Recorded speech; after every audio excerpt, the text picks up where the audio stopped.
Halo, Assalamualaikum warahmatullahi wabarakatuh. Ketemu lagi dengan saya, Sukma Diarti, Perangin-angin, MC Psikolog.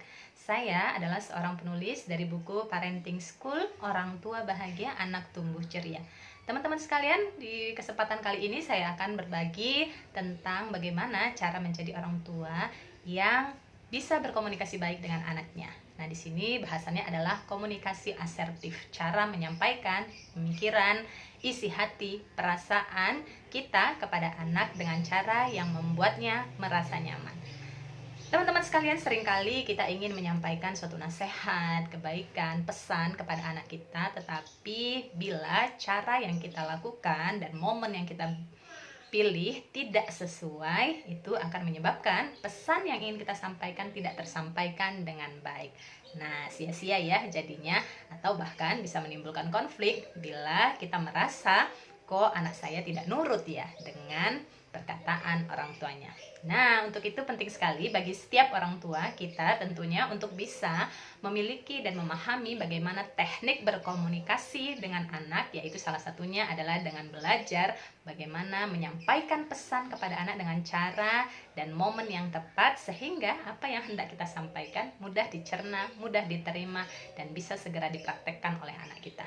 Nah, inilah yang memotivasi saya untuk berbagi dan sharing kepada teman-teman sekalian membahas tentang komunikasi asertif, cara menyampaikan pesan kepada anak dengan cara yang nyaman. Ya, teman-teman sekalian, apa sih itu komunikasi asertif? Ya, komunikasi asertif adalah kemampuan kita dalam menyampaikan suatu pesan kepada orang lain dengan cara yang nyaman dan tidak membuat orang lain tersebut merasa tersakiti, merasa dihakimi, atau merasa disalahkan. Ya, persoalan yang sering terjadi adalah ketika seseorang merasa dirinya dihakimi, disalahkan, dijudge. Nah, itu biasanya akan menimbulkan defense atau pertahanan diri dari dirinya, sehingga dia tidak mudah untuk menerima pesan yang kita berikan, gitu ya. Jadi ketika kita mengatakan kamu kok gitu ya, kamu kok ngeyel banget, kamu kok berulang-ulang melakukan kesalahan, kamu kok dibilangin gak ngerti-ngerti, kamu kok udah berkali-kali Umi katakan jangan buang sampah sembarangan kok masih diulang-ulang, kamu kok ya. Jadi ketika kita menggunakan kata kamu ya, itu secara tidak langsung kita sudah menjudge mereka ya, apalagi bila disertai dengan kalimat atau kata-kata yang negatif. Tentu ini seolah seperti menghakimi, menjudge, atau dalam artian lain melabel anak dengan suatu karakter yang sebenarnya masih bisa banget untuk berubah dan diperbaiki. Namun ketika orang tua berulang-ulang kali melakukan label atau memberikan kata-kata negatif kepada anaknya, lambat laun ini akan menjadi sebuah karakter pada anak. Dan tentu kita tidak ingin dong ya karakter anak kita terbentuk dari kalimat-kalimat negatif yang sering kita ulang-ulang. Untuk itu bunda-bunda sekalian, para orang tua hebat, mari kita jaga betul kata-kata yang hendak kita keluarkan kepada anak-anak kita, agar hanya kata-kata baik saja yang kita sampaikan pada mereka sehingga terbentuklah karakter positif pada anak-anak kita.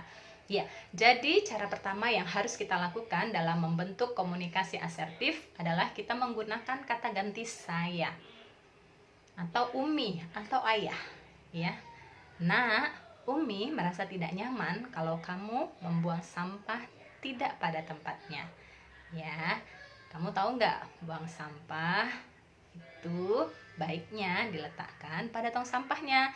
Ini Umi sudah sediakan, ada tong sampah di dekat TV, ada tong sampah di belakang rumah, ada tong sampah di depan rumah. Kamu bisa pilih mau buang sampah di mana ya.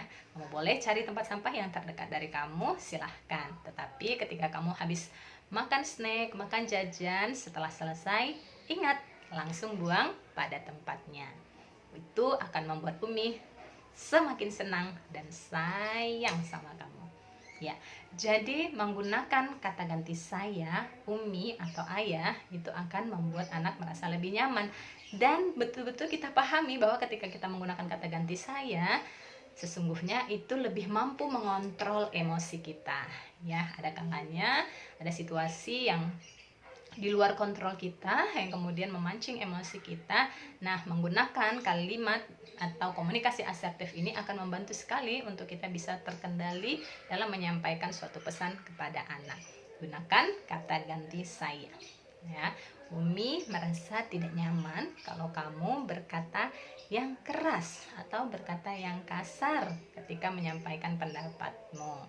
Coba diulangi, sampaikan dengan lembut, sampaikan perlahan-lahan. Ya, nah ketika anak menyampaikan, nah kita apresiasi. Ya, seperti itu teman-teman. Jadi kita menggunakan kata ganti saya. Jadi dalam komunikasi asertif kita fokus pada solusi, fokus pada perasaan dan harapan yang kita inginkan untuk disampaikan kepada anak. Jadi apa harapan kita, apa perasaan kita, itulah yang kita sampaikan. Maka kita menggunakan kata ganti saya atau Umi atau Ayah. Ayah merasa akan lebih baik kalau kamu belajar tepat waktu. Umi merasa akan lebih bagus kalau kamu sholat di awal waktu berjamaah bersama adik dan kakak. Ya, jadi apa perasaan kita dan apa harapan kita, itulah yang menjadi fokus kita dalam berkomunikasi kepada anak, sehingga ini akan lebih mudah untuk diterima dan dicerna oleh anak kita, sehingga perilakunya pun bisa segera terbentuk kepada apa yang kita inginkan tadi. Nah, bagaimana ayah bunda sekalian, bisa dipahami ya. Jadi untuk membuat pesan dan nasihat yang ingin kita sampaikan bisa diterima dan dipatuhi oleh anak kita, kita juga harus menggunakan teknik yang tepat, yaitu dengan komunikasi asertif tadi, sehingga anak tidak merasa dihakimi dan tetap merasa diayomi, karena cara yang kita lakukan adalah cara yang lembut dan penuh kasih sayang. Nah, jangan lupa pula untuk mencari momen yang tepat, karena komunikasi akan lebih efektif ketika caranya tepat dan momennya juga tepat. Apa aja momen yang tepat itu? Ya, momen yang tepat ada 3, yaitu sewaktu makan, ya, kemudian dalam perjalanan, atau kemudian ketika anak hendak tidur. Ya, jadi momen-momen ini adalah momen-momen yang membuat kita lebih bisa berkonsentrasi satu sama lain, tidak terganggu oleh banyak hal, suasananya rileks, suasananya santai, sehingga ketika dalam kondisi santai dan rileks ini kita tidak banyak gangguan, maka pesan-pesan yang kita sampaikan lebih mudah diserap dan dicerna. Ya, jadi bisa orang tua pilih mau di momen apa, momen ketika makan, momen ketika dalam perjalanan, atau momen ketika anak sakit. Ya, tadi saya ralat ya. Jadi ketika sakit, ketika dalam perjalanan, atau ketika makan. Teman-teman, ayah bunda sekalian bisa pilih mau menggunakan momen yang mana yang paling efektif untuk menyampaikan suatu pesan kepada anak-anaknya.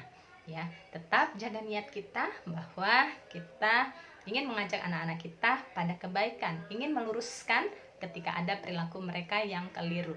Maka pastikan cara yang kita gunakan adalah juga cara yang baik, cara yang betul-betul sebuah contoh yang baik pula, sehingga kelak ketika anak kita ingin menyampaikan suatu pesan, nasihat kepada temannya, kepada kakaknya, bahkan kepada orang tuanya, mereka juga bisa meniru cara yang benar dari apa yang telah kita contohkan. Mudah-mudahan sharing yang saya bagikan pagi ini bisa bermanfaat dan bisa kita amalkan, bisa kita praktekkan bersama kepada anak-anak kita dalam memberi pesan, dalam memberi nasihat, dalam meluruskan perilaku mereka dengan cara dan komunikasi yang nyaman, yaitu komunikasi yang asertif serta memilih waktu yang tepat. Semoga bermanfaat. Terima kasih sudah mengikuti tayangan ini. Jangan lupa like dan subscribe serta komen positifnya. Mudah-mudahan bermanfaat untuk kita semua. Sampai ketemu. Assalamualaikum warahmatullahi wabarakatuh.